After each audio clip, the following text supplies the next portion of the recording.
Buenas tardes, queridos hermanos. Un gusto para mí estar una vez más con ustedes compartiendo la palabra.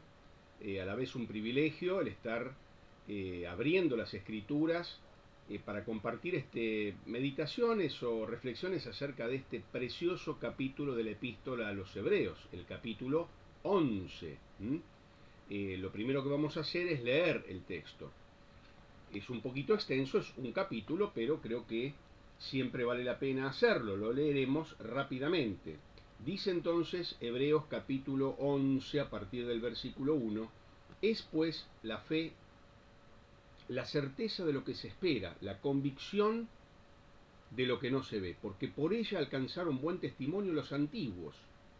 Por la fe entendemos haber sido constituido el universo por la palabra de Dios, de modo que lo que se ve fue hecho de lo que no se veía. Por la fe Abel ofreció a Dios más excelente sacrificio que Caín, por lo cual alcanzó testimonio de que era justo, dando Dios testimonio de sus ofrendas, y muerto aún habla por ella. Por la fe Enoc fue traspuesto para no ver muerte, y no fue hallado porque lo traspuso Dios, y antes que fuese traspuesto, tuvo testimonio de haber agradado a Dios. Pero sin fe es imposible agradar a Dios, porque es necesario que el que se acerca a Dios crea que le hay, y que es galardonador de los que le buscan. Por la fe, Noé, cuando fue advertido por Dios acerca de cosas que aún no se veían, con temor preparó el arca en que su casa se salvase, y por esa fe condenó al mundo, y fue hecho heredero de la justicia que viene por la fe. Por la fe Abraham, siendo llamado, obedeció para salir al lugar que había de recibir como herencia y salió sin saber a dónde iba. Por la fe habitó como extranjero en la tierra prometida, como en tierra ajena, morando en tiendas con Isaac y Jacob, coherederos de la misma promesa. Porque esperaba la ciudad que tiene fundamentos, cuyo arquitecto y constructor es Dios. Por la fe también la misma Sara, siendo estéril, recibió fuerza para concebir y dio a luz aún fuera del tiempo de la edad, porque creyó que era fiel quien lo había prometido. Por lo cual también de uno, y ese ya casi muerto, salieron como las estrellas del cielo en multitud, y como la arena innumerable que está a la orilla del mar. Conforme a la fe murieron todos estos sin haber recibido lo prometido, sino mirándolo de lejos y creyéndolo y saludándolo y confesando que eran extranjeros y peregrinos sobre la tierra. Porque los que esto dicen claramente dan a entender que buscan una patria, pues si hubiesen estado pensando en aquella de donde salieron, ciertamente tenían tiempo de volver. Pero anhelaban una mejor, esto es, celestial, por lo cual Dios no se avergüenza de llamarse Dios de ellos, porque les ha preparado una ciudad. Por la fe Abraham, cuando fue probado, ofreció a Isaac, y el que había recibido las promesas ofrecía su unigénito, habiéndosele dicho, en Isaac te será llamada descendencia, pensando que Dios es poderoso para levantar aún de entre los muertos, de donde en sentido figurado también le volvió a recibir. Por la fe bendijo Isaac a Jacob y a Esaú respecto a cosas venideras. Por la fe Jacob al morir bendijo a cada uno de los hijos de José y adoró apoyado sobre el extremo de su bordón. Por la fe José al morir mencionó la salida de los hijos de Israel y dio mandamiento acerca de sus huesos. Por la fe Moisés, cuando nació, fue escondido por sus padres por 3 meses, porque le vieron niño hermoso y no temieron el decreto del rey.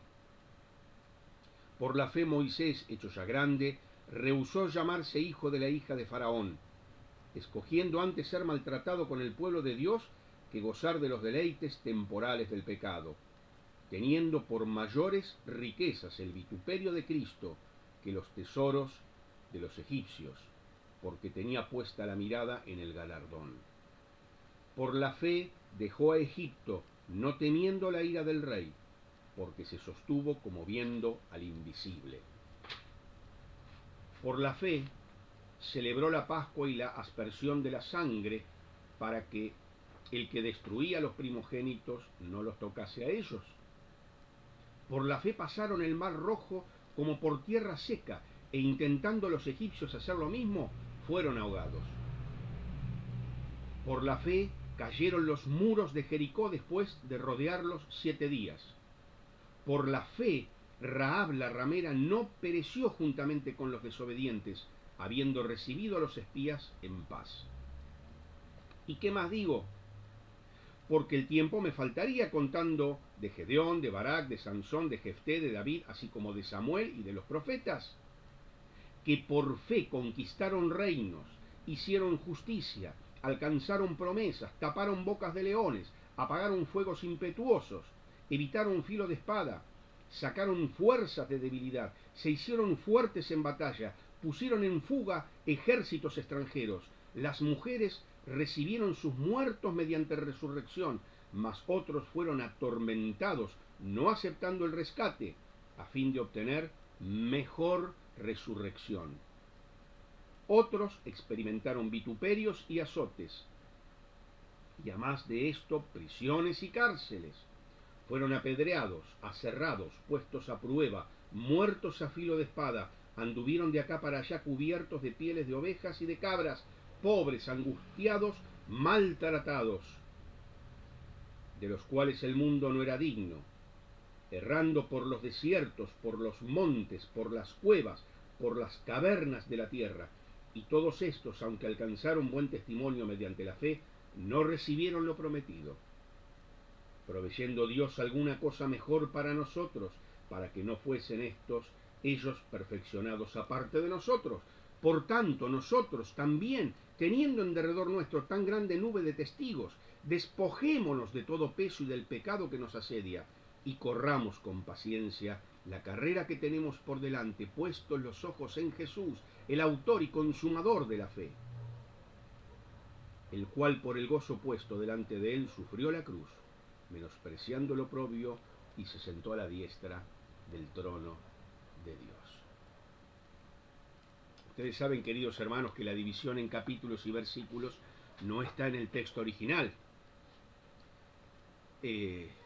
Por eso es que me tomé el atrevimiento de leer los primeros 3 versículos o 2 versículos del capítulo 12, porque en realidad estos 2 versículos del capítulo 12 no deberían estar en un capítulo separado, sino que son la conclusión, el corolario, digamos el cierre, la consecuencia necesaria de todo lo que viene diciendo el autor en el capítulo 11. Vayamos pues a considerar estas preciosas enseñanzas que nos da Dios a través de su palabra. Yo he titulado estas reflexiones Lo que hace la fe, y luego me corregí y escribí un subtítulo para dejar bien en claro que es lo que hace Dios por medio de la fe. Lo que hace Dios por medio de la fe. El autor tiene el objetivo, al escribir este texto, de estimular a los lectores a caminar con decisión, con firmeza por el camino de la fe. Animarlos, estimularlos. Qué bien que nos viene hoy esto, ¿no? Con la situación que más de uno está pasando, que todo el mundo está pasando, pero a algunos les toca más fuerte que a otros, por diversas razones. Aquí tenemos este capítulo que está escrito para animar, para estimular, a caminar con decisión, a caminar con firmeza, el camino de la fe. Saben que los cristianos hebreos, una vez que vino el Señor, los que le aceptaron como Mesías, la mayoría, el Israel nacional rechazó a Jesucristo, rechazó al Mesías, pero los cristianos hebreos que sí le recibieron, que sí le aceptaron, transfirieron sus esperanzas del reino mesiánico desde la primera venida del Mesías a la segunda venida. Transfirieron. Reconocieron que no era en la primera venida donde él venía a establecer el reino, sino que sería en la segunda venida de Cristo. Ellos legítimamente esperaban el establecimiento del reino, con toda razón, con toda legitimidad, pero entendieron que esto iba a suceder en la segunda venida. Claro, con esta transferencia que hicieron de su esperanza para más adelante, esto les permitía soportar la persecución, las pérdidas que estaban sufriendo.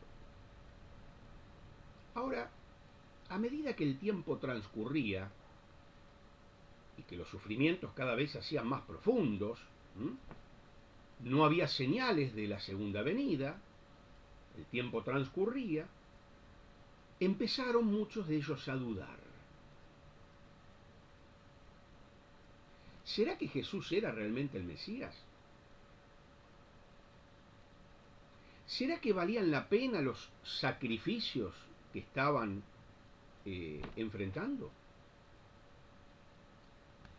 Claro, Jesús mismo y más tarde Pablo enseñaron que las glorias futuras que debían esperar y que debemos esperar los creyentes son esencialmente espirituales y que el retorno de Cristo, si bien debemos estar expectantes y esperarlo, no debían ellos esperarlo inmediatamente.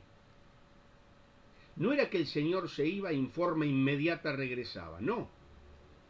Había un periodo intermedio de duración indeterminada,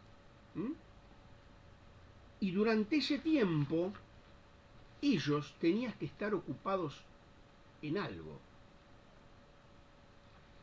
No en liberarse de todos sus sufrimientos, porque ellos estaban en esa expectativa, que el Señor viniera para liberarse de esos sufrimientos y para ser vindicados como pueblo.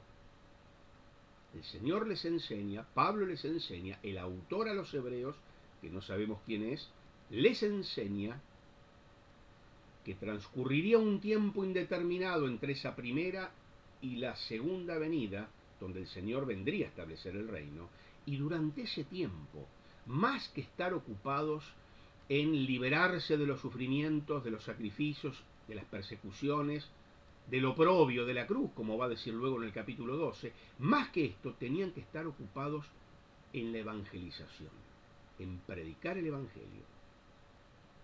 Tenían que estar preocupados en buscar su propia santificación práctica, crecer en la gracia, crecer en la santidad, y estar expectantes y tener en la mira el cielo, la eternidad, las bendiciones espirituales. La segunda venida de Cristo, sí, tenían que esperarla, pero el Mesías vendría por segunda vez en el tiempo ordenado por Dios. Y ellos tenían que descansar en eso, en ese tiempo ordenado por Dios. Mientras tanto, ocupados en evangelizar y en correr con perseverancia esa carrera que estaba puesta por delante.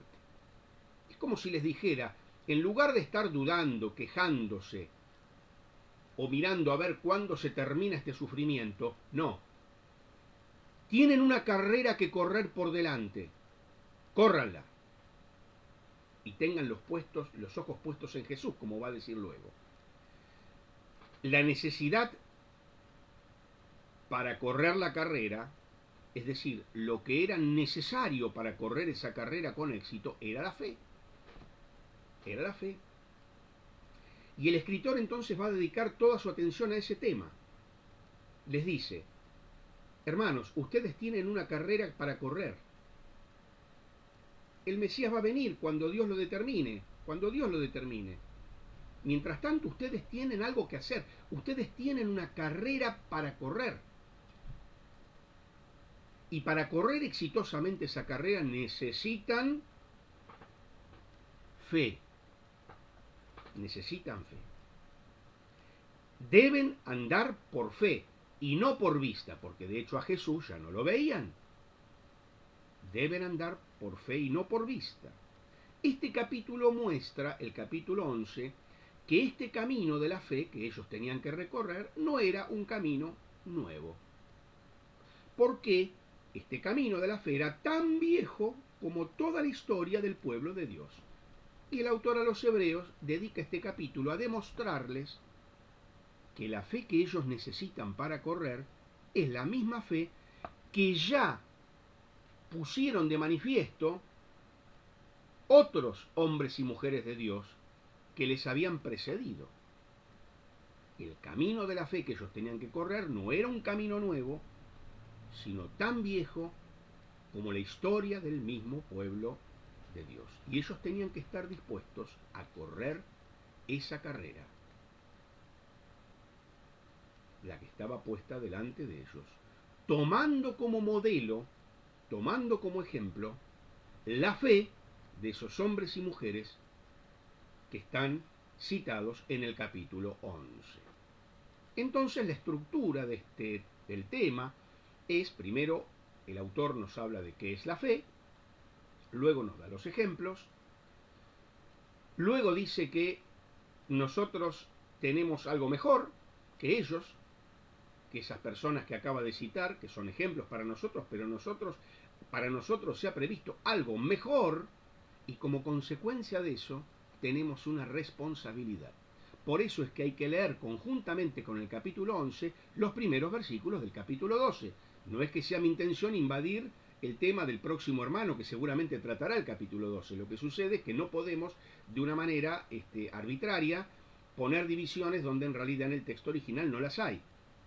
Por más que la persona que dividió entre los capítulos y versículos nos ha hecho un gran servicio, porque eso nos permite identificar rápidamente los textos de la palabra, pero a veces la división del capítulo o del versículo no está donde debiera estar. Entonces por eso es que nosotros vamos a considerar también, aunque sea superficialmente, los primeros dos versículos del capítulo 12. La fe, los ejemplos, nosotros hemos sido beneficiados con algo mejor y tenemos una responsabilidad. Pasemos pues a las primeras aseveraciones del autor, donde hace referencia a la fe. Yo aquí quiero hacer referencia a tres palabras griegas que se utilizan en el texto original. Este texto no es muy fácil de traducir. De hecho, distintas traducciones ustedes verán que tienen ciertas diferencias. Pero hay tres palabras griegas que son clave para comprender bien qué es lo que nos quiere transmitir el Señor a través del autor. Vamos a decir así: es la fe la base segura de lo que se espera, prueba convincente de realidades que no se ven. La base segura de lo que se espera, prueba convincente de realidades que no se ven. El primer término con el que nos encontramos, el primer término significativo, interesante para analizar, es la que aquí se traduce como base segura, o en la traducción nuestra, certeza, firme seguridad. Aquí la palabra es hipóstasis, en griego, hipóstasis. Empieza con H, luego hay una Y, hipóstasis. Es la misma palabra que se usa en el capítulo 1, versículo 3 de la misma carta a los hebreos. La misma palabra en 1.3 se traduce como sustancia y hace referencia al ser real de Dios. Al ser real de Dios.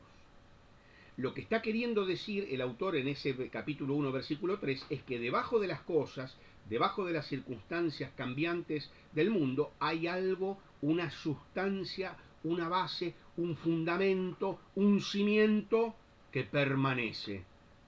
Nosotros miramos a nuestro alrededor y vemos que las cosas cambian. Incluso cuando nos miramos al espejo, debemos reconocer que las cosas cambian. Pero, más allá de esas circunstancias cambiantes de toda la realidad visible, hay algo, una sustancia, una realidad que permanece y que es segura, que en ese caso en 1.3 es la realidad de Dios, eterna, inmutable, permanente. Esa misma palabra usa el autor aquí. Sería la traducción así: es pues la fe de lo que se espera, hipóstasis, de lo que se espera, cimiento, base segura, realidad,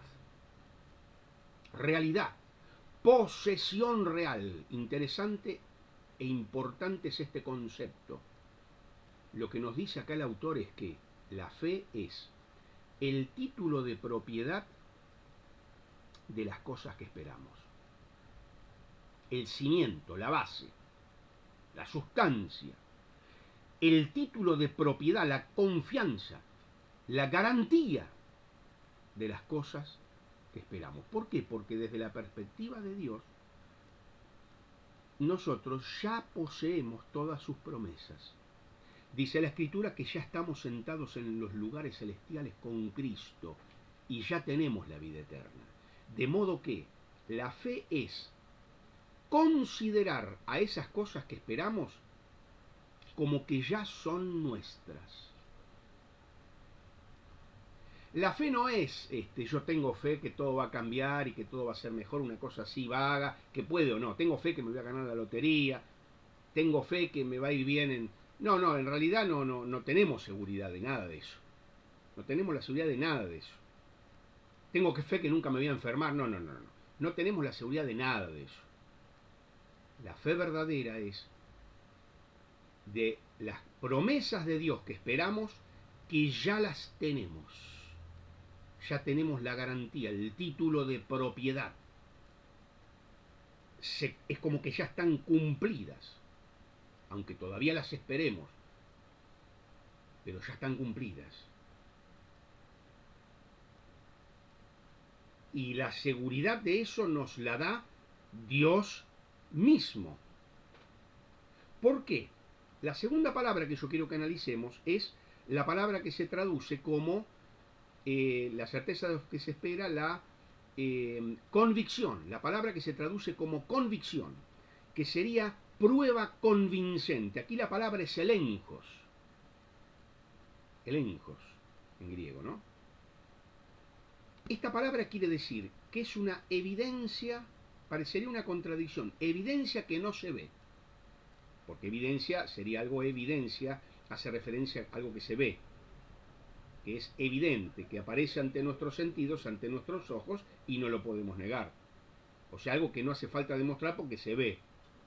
No, yo no necesito demostrarles que estoy hablando con ustedes ahora porque de hecho me están viendo. Entonces es evidente, no hace falta demostrarlo, es evidente. Bien, entonces, acá la palabra hace referencia a una evidencia pero que no se ve. Una realidad que se impone. ¿Pero por qué se impone? ¿Por vía sensorial, como ustedes me están viendo ahora?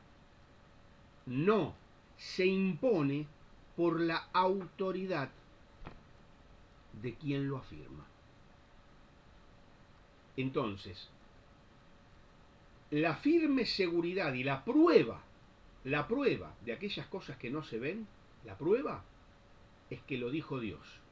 La autoridad del que lo afirmó. No la autoridad de nuestros sentidos, sino la autoridad del que dice tal o cual cosa. Entonces, el concepto sería la persuasión total, de modo que no es necesaria más prueba. ¿Dios lo dijo? No es necesaria más prueba. No, pero yo quiero prueba, yo quiero saber, yo quiero evidencia. ¿Dios lo dijo? No es necesaria más prueba. Dios tiene la suficiente autoridad para que en nosotros surja una firme convicción. Porque lo dijo Dios. Y a Dios hay que tomarlo en serio. A Dios hay que tomarlo en serio. Entonces, la fe es de lo que esperamos hipóstasis, es decir, cimiento, título de propiedad, fundamento, base segura, posesión real.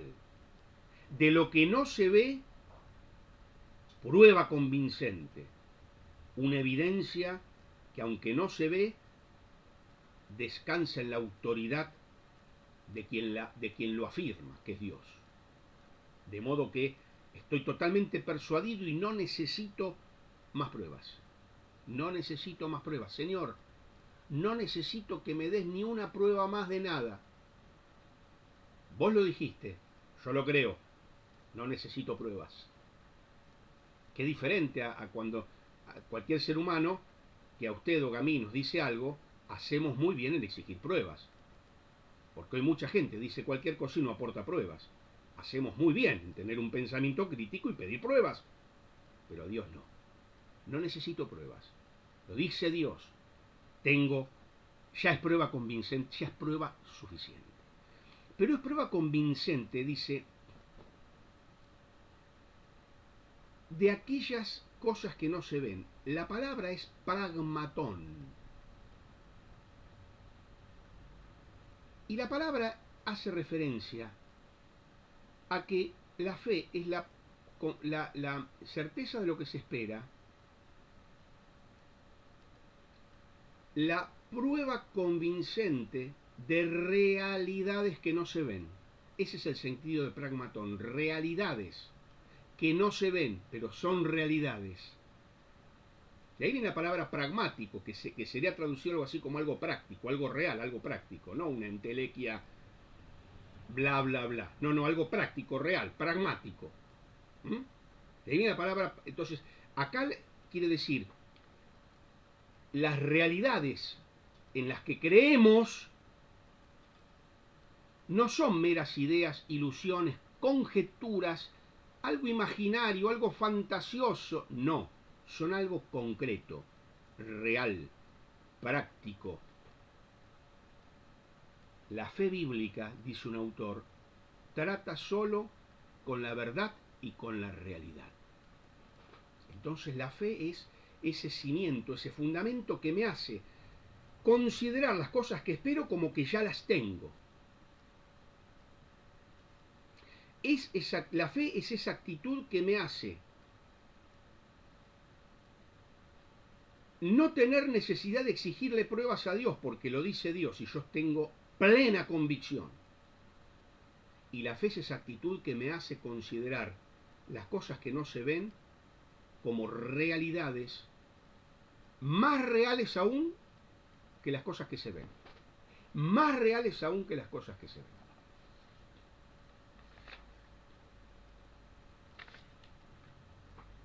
Y el versículo 3 da un ejemplo para confirmar este principio. Dice, lo visible salió de lo invisible.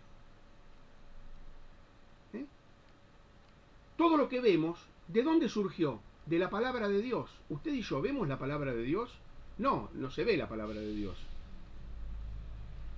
Los que vieron al Señor Jesucristo en persona vieron la palabra encarnada. Pero aquí la palabra creadora de Dios no se ve. Lo que vemos es la creación, no la palabra creadora. Vemos la creación. Sin embargo, lo que parece más real a nuestros sentidos, las montañas, los ríos, toda la creación, los astros, todo lo que vemos, lo que parece más real a nuestros sentidos es solamente un producto de lo que para nuestros sentidos parece irreal, porque no lo vemos. Entonces acá el versículo 3 da un ejemplo, un fundamento del principio anterior, de que las cosas que no se ven son más reales que las que se ven. Porque las cosas que más reales nos parecen, porque las percibimos con los sentidos, las vemos, las tocamos, las olemos, las percibimos, las podemos palpar, son efectos, son productos, son resultados de aquello que no se ve. Por eso, queridos hermanos, aquí hay una enseñanza muy interesante, muy importante para nosotros. Y es que la fe nos permite ir más allá de las apariencias. La fe nos permite taladrar las apariencias, lo que aparece ante nuestros sentidos, para llegar a las realidades espirituales y eternas. Taladramos por la fe la apariencia, lo que se ve, lo que se percibe por los sentidos, para llegar a las realidades espirituales y eternas, que son las más auténticamente reales. Hermosa enseñanza. La fe le permite a usted y a mí conocer las cosas realmente que valen, las cosas reales, las cosas más reales.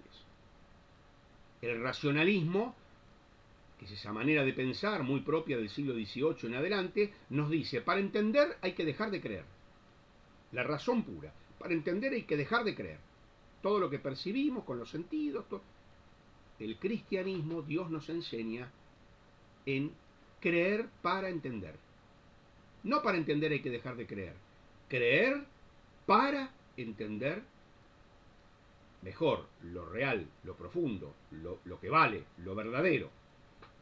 Creer para entender. La fe es la clave para conocer, para discernir, para ver con claridad las realidades de Dios. Por eso, hermanos, el cristianismo no es como dicen los adversarios, nuestros adversarios. El cristianismo que sería algo, o todas las religiones para los adversarios, para los marxistas, los materialistas, el cristianismo es para evadirse de la realidad y la persona se refugia en su mundo de fantasía. No, es al revés. El cristiano no se evade de la realidad para entretenerse con la fantasía y con lo imaginario, no. El cristiano, el creyente genuino, el hombre y la mujer de fe, es quien más contacto tiene con la realidad, con lo más genuinamente real, que son las realidades espirituales. El mensaje acá es, las realidades espirituales que no se ven son más reales que las cosas que se ven, que no son más que un producto de la palabra de Dios que no se ve. El cristiano, el hombre y la mujer de fe, es el único que puede ver eso.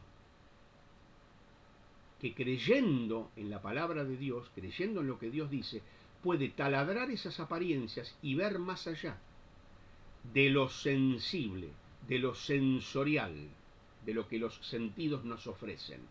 Ver más allá. Eso lo permite la fe. El creyente es el que está más en contacto con la realidad. No es el que va ahí flotando en una nube totalmente ajeno al mundo y embebido en una especie de éxtasis donde está por fuera del... No. El creyente puede conocer realmente las cosas en toda su realidad, porque percibe aquello que el incrédulo no percibe, que son las realidades espirituales. Además tiene una firme convicción, un cimiento firme, y todas aquellas cosas que espera las considera como en tiempo presente. Bueno, realmente se me ha ido bastante tiempo en esto, discúlpenme ustedes, no quisiera abusarme tampoco del tiempo, pero a partir de aquí el escritor empieza a citar toda una serie de ejemplos de aquello que hace la fe o de aquello que Dios hace por medio de la fe. Voy a hacer una última referencia al griego, ustedes me van a perdonar. Yo no soy un especialista en griego, yo no me vengo a mandar la parte. Estoy estudiando y realmente me está apasionando el estudio del griego. Les animo a todos los que quieran y puedan lo hagan, porque bueno, es el idioma original en que está escrito el Nuevo Testamento y nos abre un panorama importante y mucho más profundo del texto. Entonces voy a hacer una última referencia al griego, además de paso tal vez los animo a que ustedes también se animen a estudiar.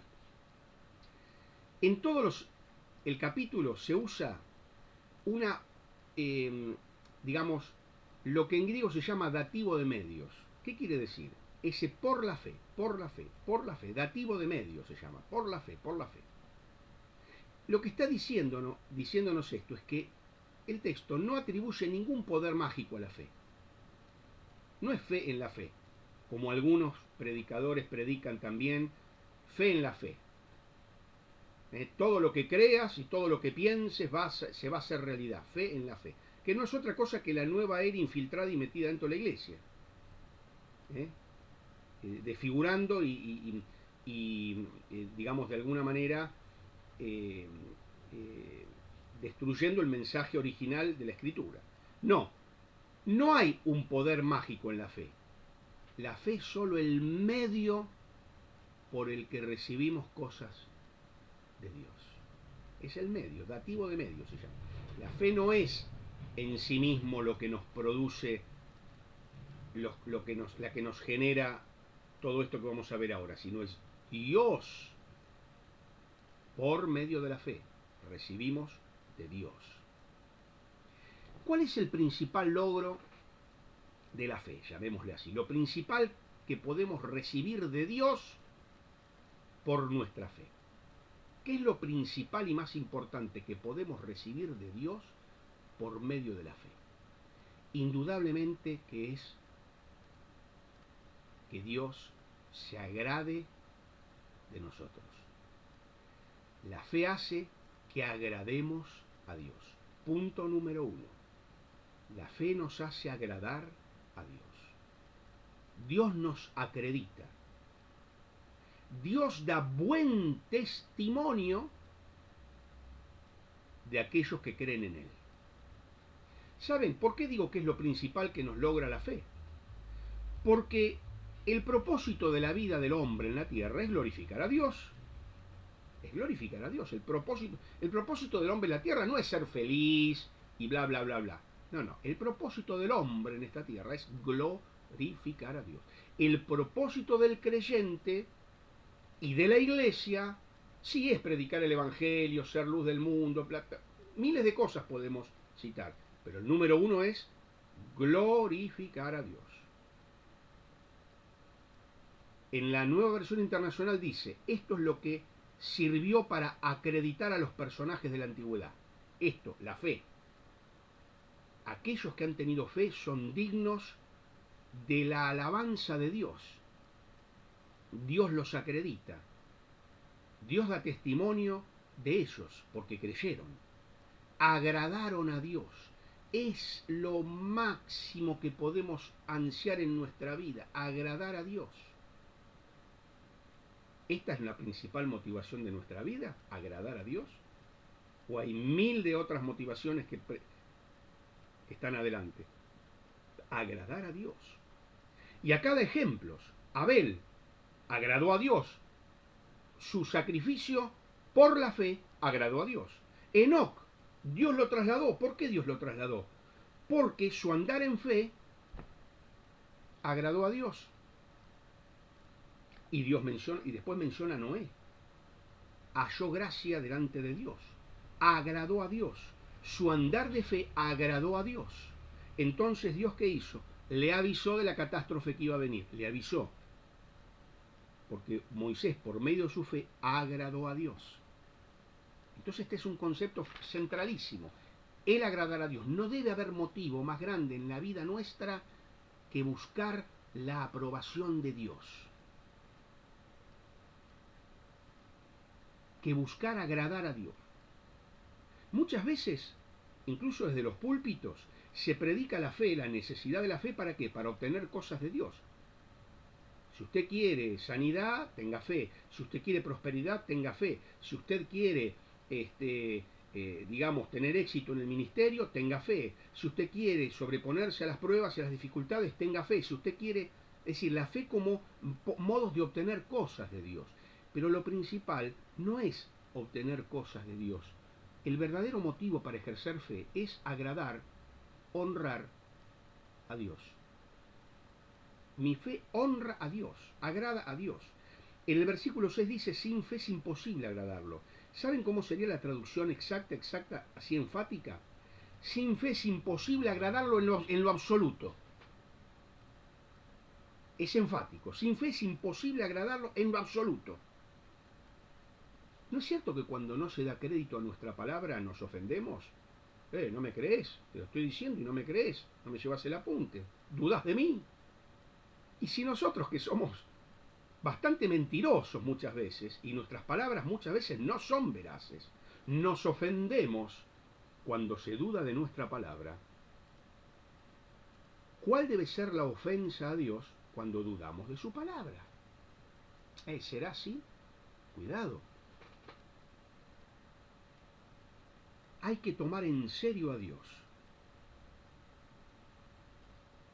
Y una manera de honrar a Dios, de reconocerle a Dios como Dios, es creerle, tomar en serio a Dios.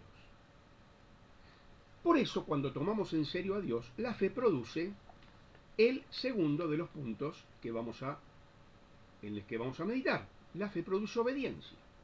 Entonces la fe nos hace obedientes. La fe es un acto de la mente que lleva a actos de obediencia. Acá presenta dos casos de obediencia, fundamentalmente, ¿no? El de Noé y el de Abraham. Dice que Abraham obedeció el llamado de Dios sin saber el lugar a donde Dios lo llamaba, sin saber, y obedeció además la orden de Dios de sacrificar a su hijo. Obedeció.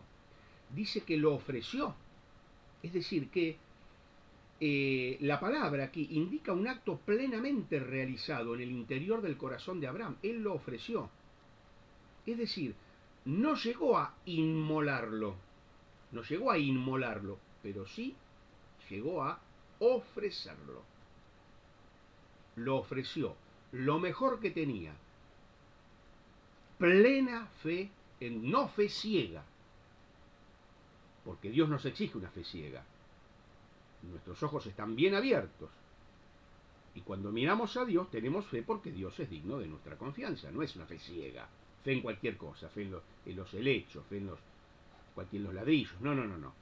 Fe en Dios. En quien merece ser depositario de nuestra fe.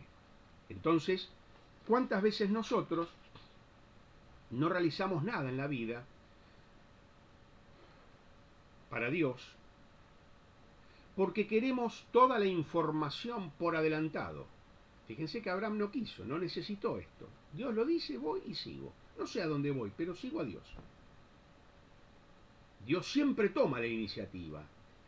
Y la fe debe ser lo suficientemente fuerte como para creerle a Dios, aunque Dios nos mantenga en la oscuridad acerca de algunas cosas y algunos detalles que nos gustaría conocer, pero Dios no nos los revela.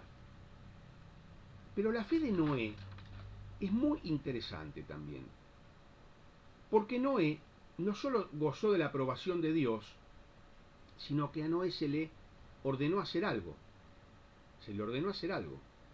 Y dice que con temor reverente construyó un arca. Quiero prestar especial atención a este concepto de una fe temerosa y reverente que lo llevó a la obediencia.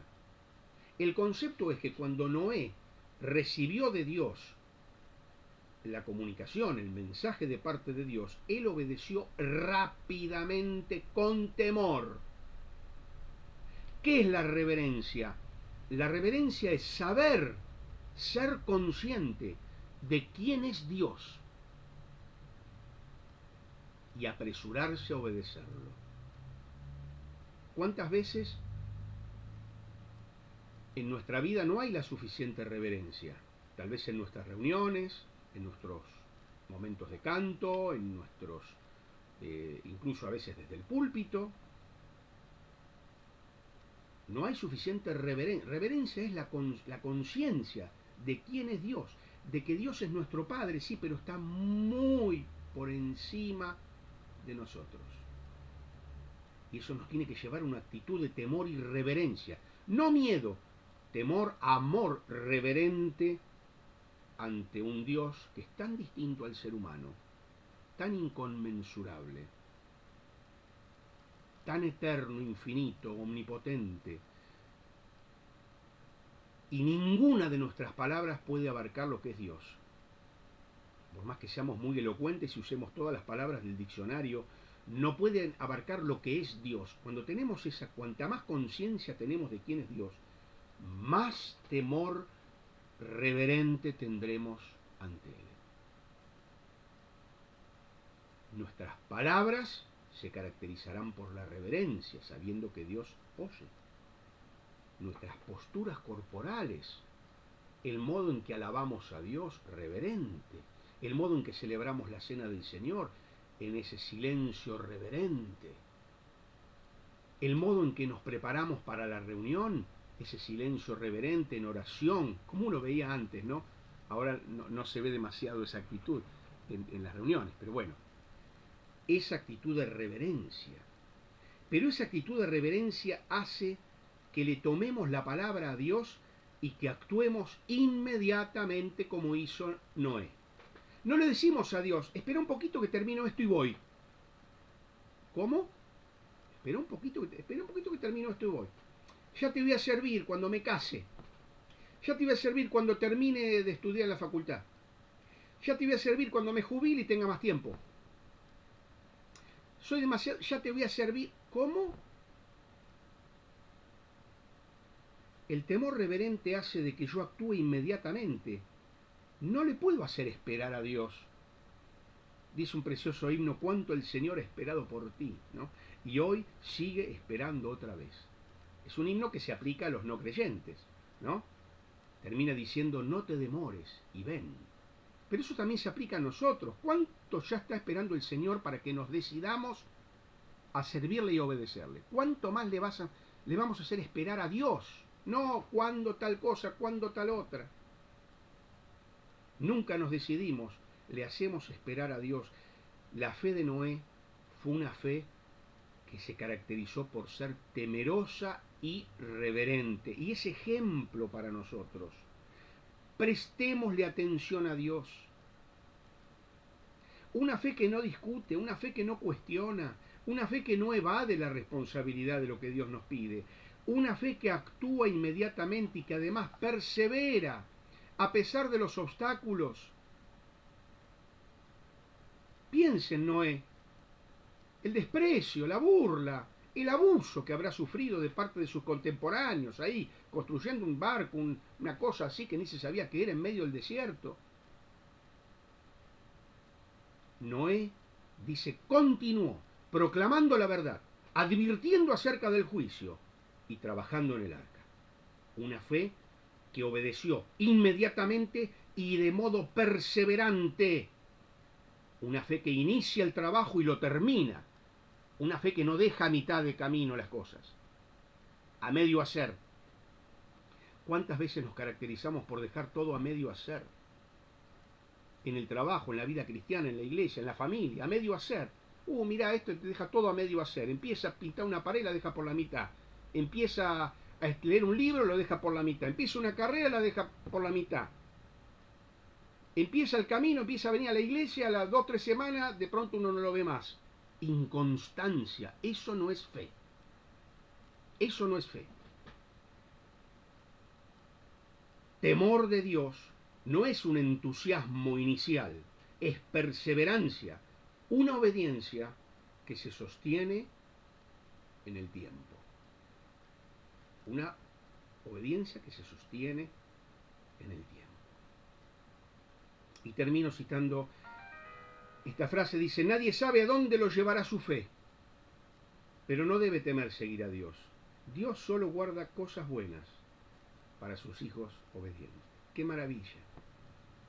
No sé a dónde me lleva el Señor, pero yo quiero obedecerle de modo inmediato, porque Dios solo puede tener cosas buenas para mí, si yo soy obediente. Pero si haces esto, ¿qué te espera en el futuro? La seguridad económica, ¿qué van a decir los demás? Dios solo tiene cosas buenas preparadas para usted y para mí, si nos decidimos a obedecerle digamos, si nuestra fe es lo suficientemente temerosa y reverente como para obedecerle de modo inmediato y perseverante. En tercer lugar, se cita a varios patriarcas, Isaac, Jacob, José. Y yo he titulado a esta tercera característica de la fe, o aquello que la fe logra, es la fe hace que veamos el futuro como presente y que actuemos en consecuencia. Acá se mencionan dos casos de bendiciones, Isaac y Jacob, y un caso que es José, que da ciertas instrucciones antes de morir. Cuando en esa época, en la época que estamos hablando, la época de los patriarcas, se bendecía, en realidad lo que estaba haciendo al bendecir es hacer referencia al futuro de cada hijo. Hacían referencia al futuro de cada hijo. Era declarar en presente lo que Dios había determinado para el futuro. Repito, la bendición de Isaac sobre Jacob y Esaú, la bendición de Jacob sobre sus hijos, la bendición era declarar en presente lo que Dios había determinado para el futuro. Ojo, no declarar como está de moda ahora, que declaro lo que se me antoja, lo que se me ocurre, como si mis declaraciones generaran la realidad. No, no, no. Eso es otro elemento de la nueva era metida dentro de la iglesia. Esa manía que tienen algunos por en la oración declaro, decreto. No, no declaro ni decreto. Oro a Dios. Le imploro con humildad al Señor para que el Señor responda a nuestra oración en el nombre del Señor Jesucristo. No declaro ni decreto. Acá la bendición era declarar en presente, pero lo que Dios ya había determinado para el futuro. Dios había prometido.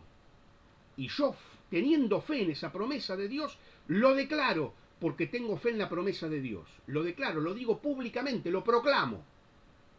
No es que mis declaraciones van a armar la realidad como a mí me parece.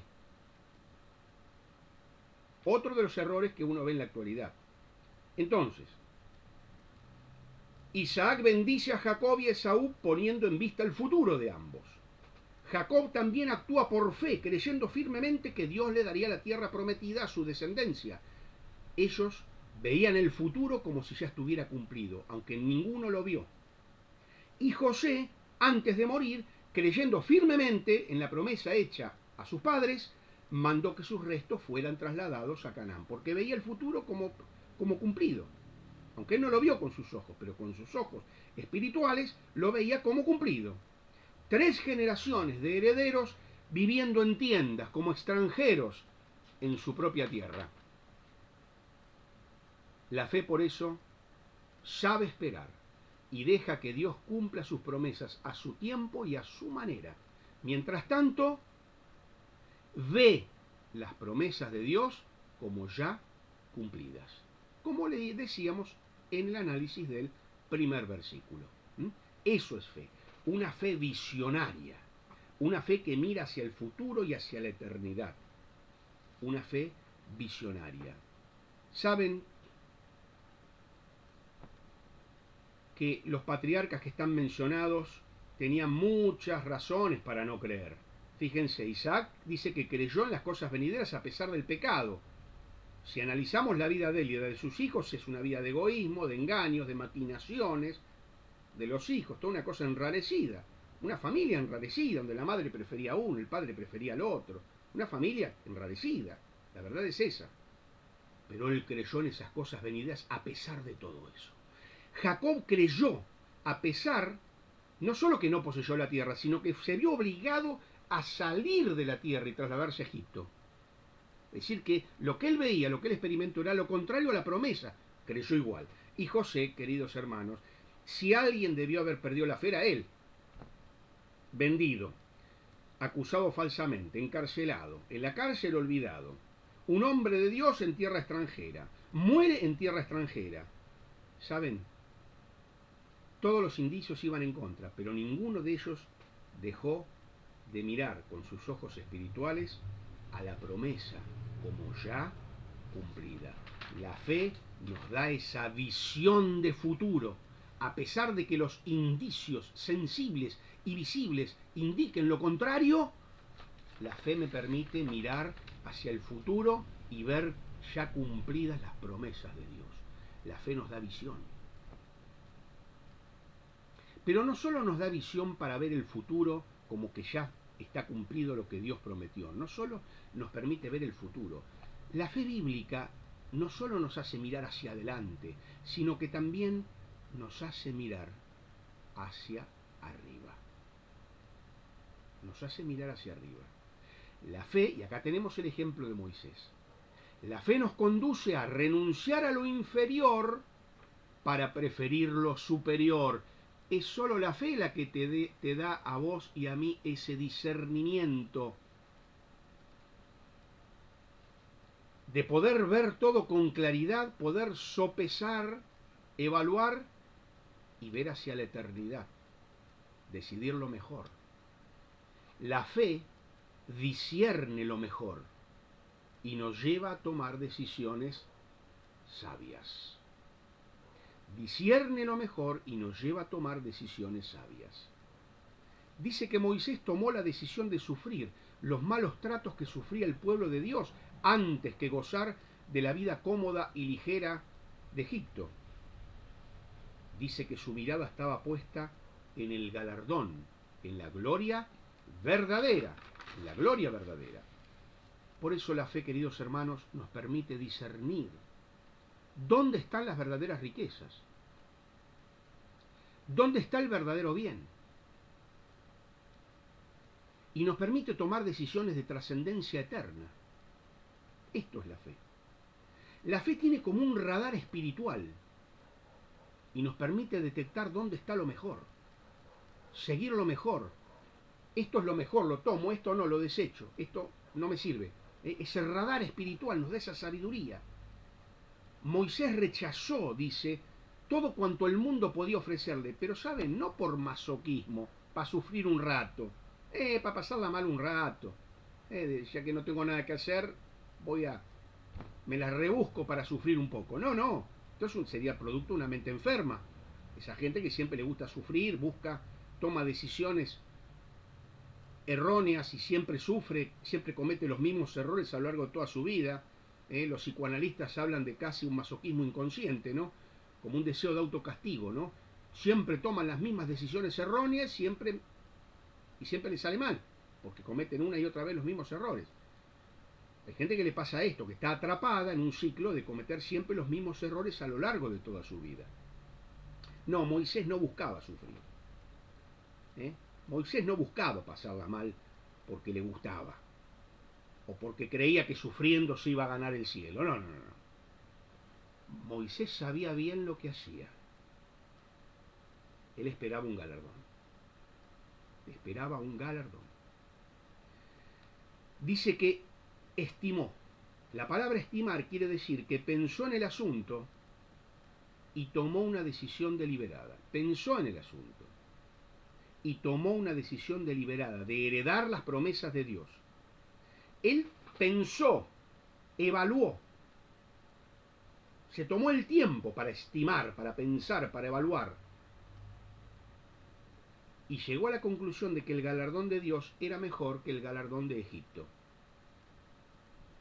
Las recompensas del mundo le llegaron a ser despreciables comparadas con las promesas y comparadas con las recompensas de Dios. Es entonces la fe la que nos da esa sabiduría, esa visión, ese discernimiento para a cada paso de nuestra vida saber elegir lo mejor, lo que nos va a acarrear recompensa eterna, crecimiento espiritual aquí en la tierra y recompensa eterna. Vieron que la Escritura nos promete que a los que obedecemos a Dios, etc., todo les saldrá bien, dice. ¿Pero qué es todo les saldrá bien? Ganar mucha plata, comprarse una casa muy cómoda, muy grande y viajar por el mundo y tener el éxito y el aplauso. ¿Qué es que todo te saldrá bien? En términos bíblicos, que las cosas nos salgan bien son dos cosas fundamentalmente. Crecimiento espiritual, crecimiento a los que aman a Dios, todas las cosas les ayudan a bien. ¿Pero qué es el bien? Crecimiento espiritual, esto es parecernos cada día más al Señor Jesucristo, y recompensa eterna. Eso es el bien para Dios, que crezcamos espiritualmente pareciéndonos cada vez más al Señor Jesucristo, que seamos cada día transformados a su imagen y que acumulemos recompensa eterna. Por eso que hay cosas que a nuestros ojos dicen, no, y esto es el bien con las tragedias que me están pasando. Crecimiento espiritual y recompensa eterna. La fe te da el discernimiento para saber distinguir eso. ¿Qué te va a generar en tu vida? Crecimiento espiritual y recompensa eterna. Bueno, me apuro un poquito, discúlpenme. El punto siguiente es que la fe nos permite tomar posesión de las bendiciones prometidas. Dios tiene muchas bendiciones que ya nos las ganó a nuestro favor, pero nosotros por la fe tenemos que tomar posesión de esas bendiciones. Por eso decimos que los ejemplos que da aquí son ejemplos de una fe audaz, conquistadora. La fe sostuvo y le dio intrepidez al pueblo para pasar por el Mar Rojo. La fe le dio intrepidez al pueblo cuando cayeron los muros de Jericó. La fe le dio audacia a Rahab cuando colaboró con los espías del pueblo de Dios, desafiando a su propio rey, corriendo el riesgo. La fe le dio intrepidez, audacia, valentía a los padres de Moisés cuando lo ocultaron al niño a pesar de los peligros que implicaba la desobediencia al decreto de Faraón. Muchos creyentes, por su fe débil, se quedan del otro lado del Jordán. Muchos creyentes, por su fe débil, no dan ese paso de fe audaz que se necesita para tomar posesión de las bendiciones que Dios prometió. Y a veces no adelantamos en nuestra vida espiritual. Nunca asumimos las responsabilidades espirituales que Dios nos tiene preparadas, con todas las bendiciones que eso tiene incluido. Responsabilidades con grandes bendiciones incluidas. No las asumimos porque nuestra fe es débil. No tenemos fe en que Dios nos va a proporcionar victorias sobre los enemigos si creemos y si seguimos sus instrucciones. Esa misma fe que nos da el poder para realizar grandes hazañas, podríamos llamarle una fe heroica, como la de Gedeón, Barak, Sansón, David, Samuel. Acá dice, conquistaron reinos, administraron justicia, alcanzaron promesas, etc. Queridos hermanos, para realizar grandes cosas para Dios, grandes hazañas para Dios, se requiere esta fe heroica. Creerle a Dios, tomar en serio a Dios, tomarle la palabra a Dios. Esta fe nos permite asumir aquellas responsabilidades que Dios nos quiere dar y hacer grandes cosas para Dios. Es la virtud que ya los griegos denominaban magnanimidad, la que nos hace salir de la mediocridad espiritual. El magnánimo es humilde, porque sabe que en sí mismo no tiene capacidad, pero confía plenamente en Dios, deposita toda su fe en Dios, y entonces en Dios se siente apto para hacer grandes cosas para Él. En Dios se siente apto, capacitado para hacer grandes cosas para Dios. Ese es el magnánimo, es lo contrario al pusilánime. El magnánimo es el de alma grande, que quiere hacer grandes cosas para Dios confiando en Él, no en las propias fuerzas. Y Dios le da la capacidad. El magnánimo, el excelente, el que ejerce la fe en un grado heroico, es lo que Dios quiere para nuestra vida. Y nosotros nos quedamos en la mediocridad. Somos pusilánimes, ánimo pequeño. Me contento con un devocionalito todos los días o de vez en cuando aparezco por la iglesia. Dios quiere darnos estas responsabilidades para que le podamos glorificar y podamos acumular esa recompensa eterna que tendremos efectivamente por toda la eternidad.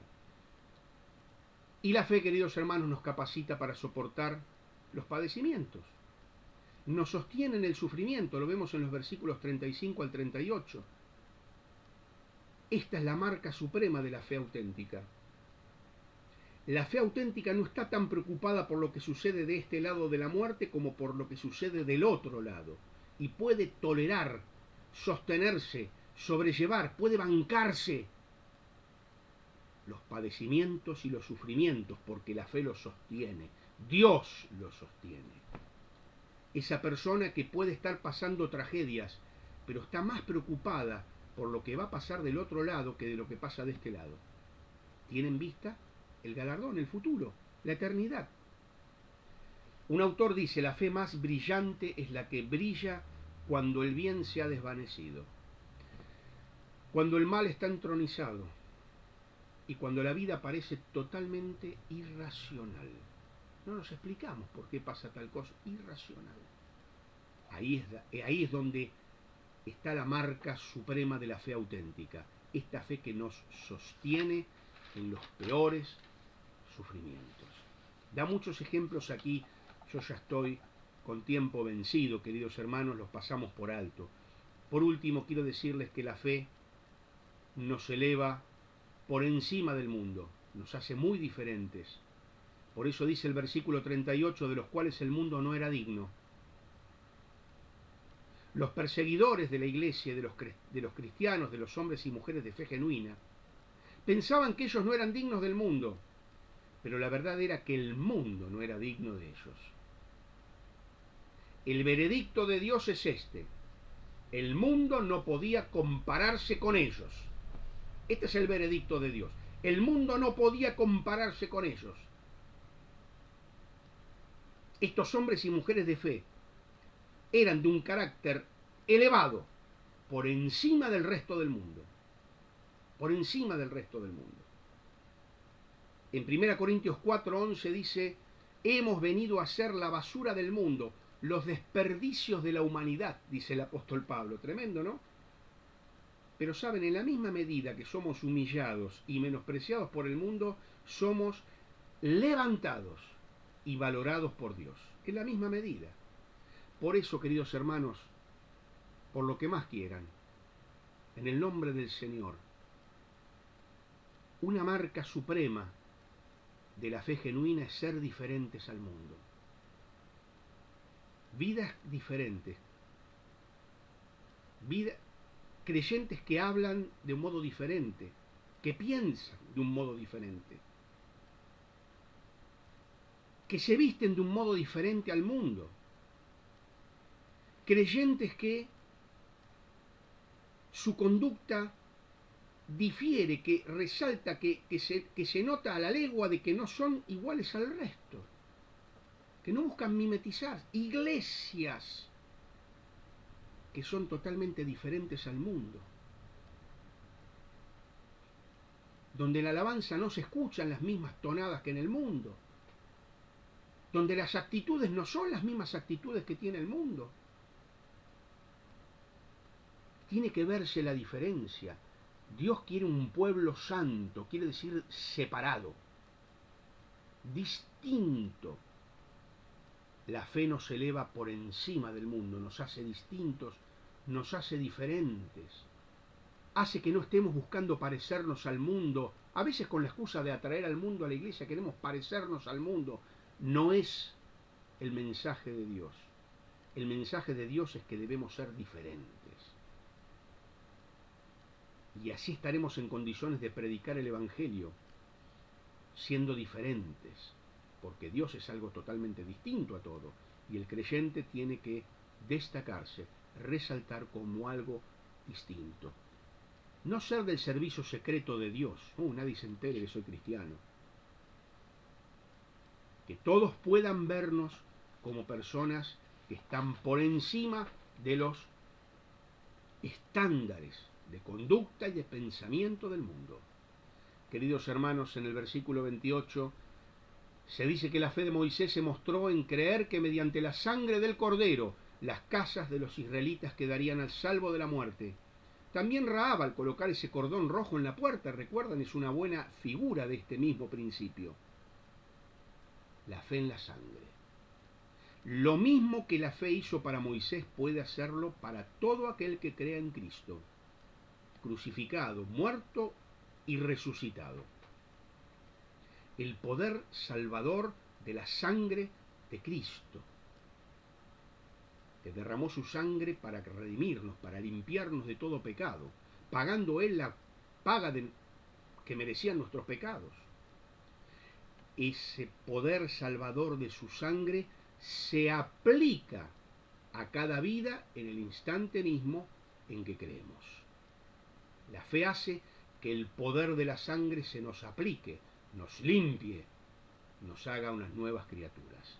La vida, queridos hermanos, depende no de la sangre derramada, sino de la sangre aplicada. La salvación fue solamente, dice la Escritura, para los que individualmente aplicaron la sangre en el dintel y en los postes de sus casas.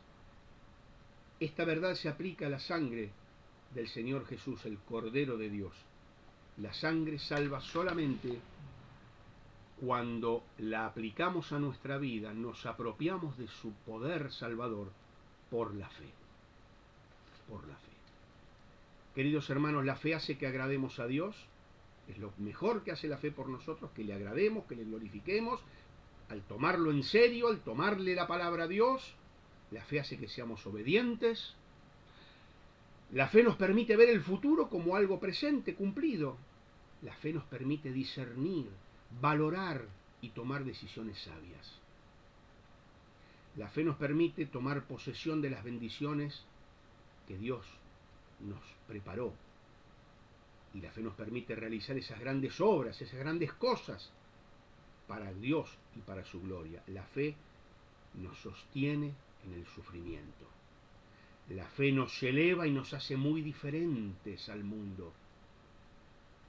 La fe nos abre las puertas del cielo, siempre y cuando sea fe en la sangre de Cristo. Y hemos llegado al final. Dice que hay algo mejor para nosotros, porque todos estos grandes héroes y heroínas de la fe que se mencionan, dice que no llegaron a ver cumplida su esperanza, no llegaron a ver al Mesías, pero Dios en sus inescrutables planes preparó para nosotros algo mejor. El Señor Jesús vino a este mundo, realizó su obra de purificación por los pecados. Los santos del Antiguo Testamento solo lo esperaban, pero nosotros estamos viviendo en la dispensación del cumplimiento de los tiempos, y eso conlleva para nosotros una gran responsabilidad. Una gran responsabilidad. ¿Cuál es la responsabilidad? La que dice el capítulo 12, versículo 1. Por tanto, en este por tanto es como que acá el escritor estaba mirando para atrás y señalaba a los padres. Y ahora de pronto se da vuelta, los mira de frente y les dice, golpea el púlpito y les dice, por tanto, nosotros también, miren que yo no les conté estas historias para entretenernos un rato contando historias. No, nosotros también, teniendo en derredor nuestro toda esa nube de testigos, que es como un anfiteatro, que son testigos de nuestra carrera, y dan testimonio además de que se puede correr y se puede ganar, se puede triunfar, se puede tener éxito en la carrera de la fe. Ellos nos dan ese testimonio, nosotros teniendo en derredor nuestro esa grande nube de testigos, despojémonos de todo peso. Tenemos que correr y nos tenemos que... El peso son aquellas cosas lícitas, pero que nos entorpecen y nos hacen más lentos. Usted y yo tenemos que pensar no solo en qué pecados tenemos que sacarnos de encima, sino en aquellas cosas lícitas, pero que nos hacen más lentos en la carrera cristiana. Despojémonos de todo peso y del pecado que nos asedia. ¿Qué quiere decir? De aquellos pecados particulares que nos enriedan y nos hacen caer con frecuencia. Yo sé cuáles son los pecados que me hacen caer a mí con frecuencia. Y usted tiene que saber, ¿hay algún pecado específico que a usted y a mí nos hace caer con frecuencia y que lo toleramos bastante bien, porque ya nos acostumbramos? Este es el sentido del texto. De ese pecado que con facilidad te enrieda, te hace caer y que ya te acostumbraste, lo tolerás bastante bien ese pecado. La murmuración, la mentira, vaya a saber qué. De ese pecado tenés que despojarte y correr con paciencia. Con paciencia quiere decir con perseverancia y con fortaleza. No es un sentido pasivo, miro a ver mientras que espero el colectivo. No. Tengo que encarar las pruebas con perseverancia y con fortaleza, puestos los ojos en aquel que inauguró la carrera, que es Jesús, le inauguró, es el autor de la carrera, lo inauguró, es el capitán, el guía, el que va adelante. Tengo que mirarlo a él, si no me pierdo. Y que a la vez es el consumador, inició la carrera y la terminó. Tengo que tener los ojos puestos en él. Y el ejemplo es del Señor Jesucristo.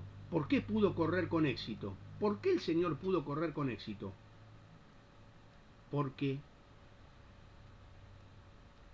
menospreció el oprobio de la cruz en vista del galardón que tenía delante de él. Por el gozo puesto delante de él, sufrió la cruz menospreciando el oprobio. Y esa tiene que ser nuestra actitud. Tener la vista puesta en el galardón. Tener la vista puesta en el premio, como hizo Moisés. Y eso nos va a permitir que menospreciemos el oprobio, la vergüenza y los sufrimientos en esta vida. Que los menospreciemos. Nos va a permitir que no le demos tanta importancia, pero que miremos esa carrera que tenemos por delante siguiendo el ejemplo de nuestro amado Señor Jesús. Muchas gracias, queridos hermanos. Gracias por este tiempo que me han permitido compartir con ustedes la palabra, y seguramente la palabra del Señor siempre es para nosotros de gran bendición. Muy buenas noches a todos.